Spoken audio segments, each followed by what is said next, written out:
I just like I just don't get dressed anymore. Like it's just so, and I don't really like get into the explanation I just told you where like I've been in a really dark place and I don't even like get dressed in all these cool funky outfits like I used to do because I've just been feeling so bad about myself and like overindulge in eating all the snacks, and so I just feel.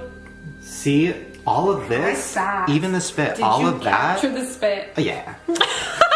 Yeah. But all of that is what I would be like. Yeah. Fucking click, click, click, click, click. That's me. Oh my god. Yeah. When you look at 2014 and you look at like the views, you mentioned that you didn't really look back then. Yeah, no. You didn't even have a comprehension of like, oh, 10 million people, 5 million people, all these people are watching these videos. I mean, it's really when people started saying stuff to me, like I would have like people be like, oh, you were one of the fastest growing channels of 2014, like da, da, da, da, da. Somebody had to tell me when I hit 1 billion views, like I didn't even know that I hit 1 billion views. And so then it was like, oh, well, this is how other people in this industry, which I cringe every time I say industry. See, I feel like that's what's really like gotten me into a bad headspace. Like I like to make people smile, I like to make people laugh. Like it's not really like an industry. Do you know what I'm saying? I feel like just how now everyone just like looks at it as a career and as a job, and like everybody now is like using numbers and metrics to like measure success, and it's like, oh,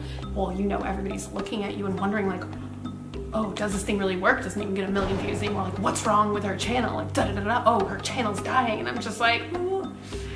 Is that something you think about? Like, yeah, I mean, the channel dying, and also. I don't feel like it's dying. I just feel like I'm in a really bad place right now, and I feel like anybody that's on YouTube long enough, like, everything can't be like a 10, you know? And I feel like right now I'm at like a 4. Yeah. And I'm just like, how do I get it to like an 8?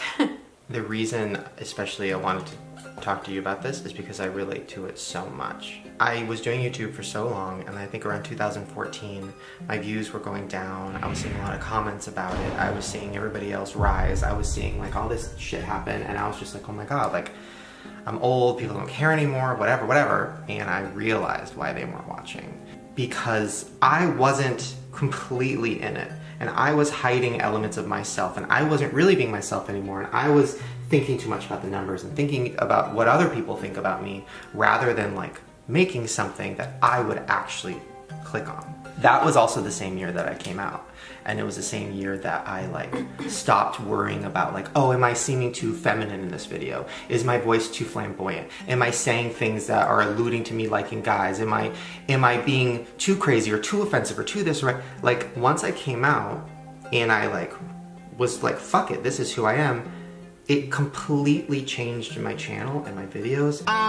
So we met on Tinder. And everything I was putting out to the world, because it was 100% authentic. Yeah. Not saying you need to come out, but you do in a way, because there's so much of your life and your personality and your everything that you hide. Yeah. And as a viewer, I've noticed it. And like, I'm gonna be honest, I was like really obsessed with your videos like in 2015-ish. I love Graveyard Girl, I love her reviews.